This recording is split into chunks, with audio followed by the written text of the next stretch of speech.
don't know just why they wanted to call this a confession. I certainly don't feel guilty about being a Republican. I've always been a Republican. I asked to speak to you because I'm mad.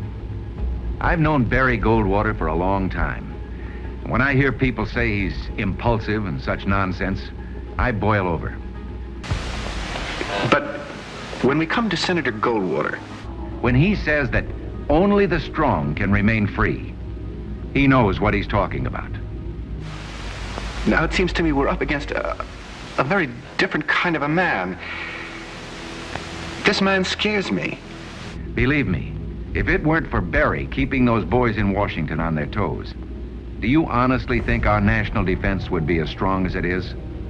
White people in America, by and large, are becoming increasingly conservative and also very militantly against the fast pace that they think that our people are pressing them toward. So Goldwater stands a better chance than a whole lot of people think. A friend of mine has said to me, listen, just because a man sounds a little irresponsible during a campaign doesn't mean he's going to act irresponsibly. You know that theory, that the White House makes the man. I don't buy that. So join me, won't you? Let's get a real leader and not a power politician in the White House. And so many men with strange ideas are working for Goldwater. You hear a lot about what these guys are against. They seem to be against just about everything, but what are they for? Well, I feel that Senator Goldwater gives a very decisive line between the ultra-liberal policies of the New Frontier, which I certainly feel will be carried on by President Johnson, and the conservative track, if you please, which has been growing by leaps and bounds throughout the country.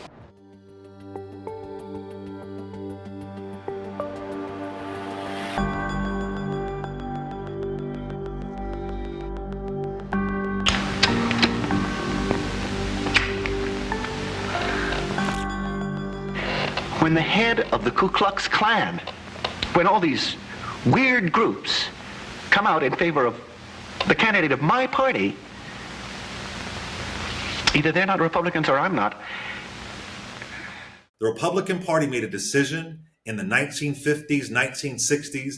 They said, we do not want Negroes. That was the language in this party. They made a decision. Jackie Robinson, the iconic baseball player who got involved in politics, said the 1964 RNC convention, he compared it to being Jewish in Hitler's Germany. They made a conscious decision to be the party of white supremacy. And so the reason why we don't vote Republican is because we were exiled from the party.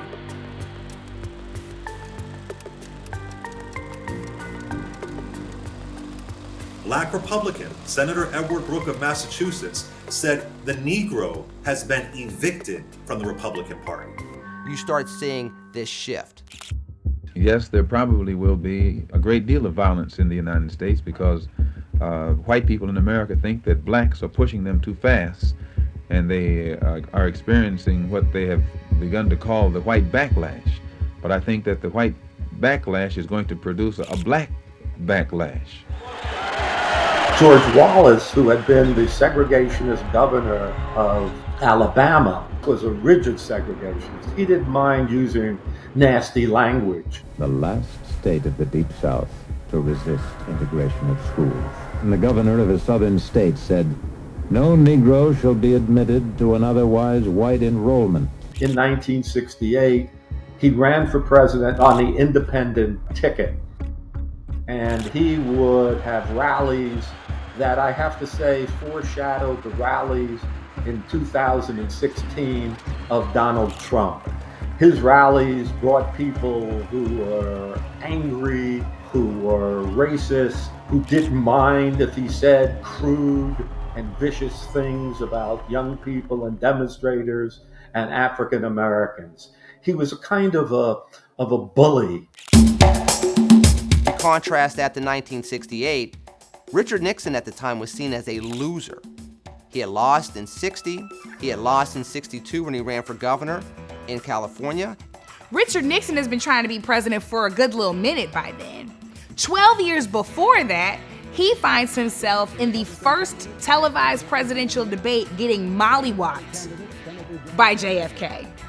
According to rules set by the candidates themselves, each man shall make an opening statement of approximately 8 minutes duration and a closing statement of approximately 3 minutes duration. In between, the candidates will answer or comment upon answers to questions put by a panel of correspondents. And not just in the substance, right? Voters look, listen, and make up their minds as each of the nominees outlines his program, explains his position on vital campaign issues. Americans at this point have never seen two presidential candidates debate each other, let alone in the comfort of their living room. Television starts to be this new phenomenon. Can a cream rinse give your hair body? Like this? Brett cream rinse can. So people have certain expectations when they turn on the television, that it looks pristine like Leave It to Beaver, that it's entertaining like I Love Lucy, that it makes me feel good when I'm watching it. And here comes John F. Kennedy with his boyish good looks, his youth, his vigor, his tan skin. And then here comes Richard Nixon, who refused to get any makeup done before he got on camera, is wearing a gray suit that washes him out and fades into the background. His skin is so pale that the mayor of Chicago at the time, Richard Daley, says that they embalmed him before he even died. That's how a white man is reacting to Richard Nixon in this moment. And before anything came out of his mouth, in that moment, he lost that debate and he lost that election, even though he was the Republican nominee, because this youthful guy was ready to take you to the cleaners. So the guy who got embarrassed on national television and who's desperately wanted to be in this single seat of power is the perfect guy to say, hey, if you just carry the water of white supremacy and you just stick closely to the script, we will make your dreams come true. In 1968, when the Republicans meet in Miami Beach, Richard Milhouse Nixon has come out of retirement, swept to victory in a number of presidential primaries, and is now the first ballot nominee of his party. 12 years later, when you thought it was all over, when you thought you were too old, you never were gonna have another chance, you got it. Richard Nixon never used, the words directly of racism and segregation. He never used those words. He used substitutes, dog whistles as they were called.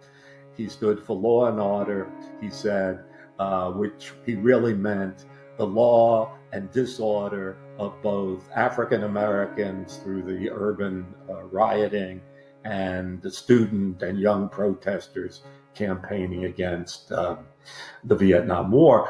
He spoke about a silent majority, and what he was really talking about was a silent majority of whom he thought were white people who were going to be willing to abandon the Democratic Party.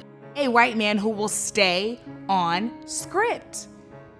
And that's absolutely how we end up with a Nixon. When we think of parties, parties are institutional mechanisms by which citizens' voices can be heard. And if you have a two-party system that ensures that certain voices are never heard. Dick Gregory ran for president in 1968, got 43,000 votes. Serious. Charlene Mitchell ran on the Communist Party that same year. She got 1,000 votes. Elvis Cleaver ran on the Peace and Freedom Party in 1968 and got 37,000 votes. These are figures outside of the Democratic Republican Party, outside of the corporate duopoly. And it's important that we understand what the Anthem of Black People is really all about. It's about lift every voice, not lift every echo. Echo ain't nothing but an expression of a silo. And when you lift every voice, you're going to get voices inside of the two-party system, outside of the two-party system.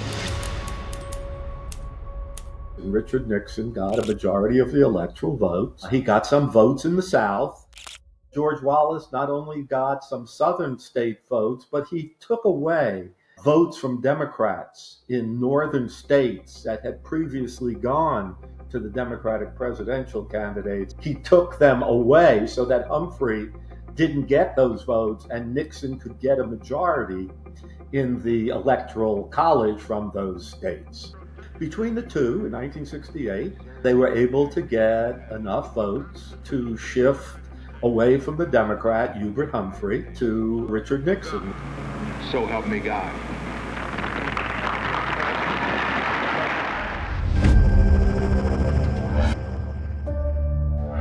Black America is not monolithic. There's a lot of diversity. And I would say there's some ideological diversity also within Black America. When you think about folks like James Brown and Sammy Davis Jr., Julian Bond called them political prostitutes. That's what he called some of those celebrities at the time who aligned with Nixon.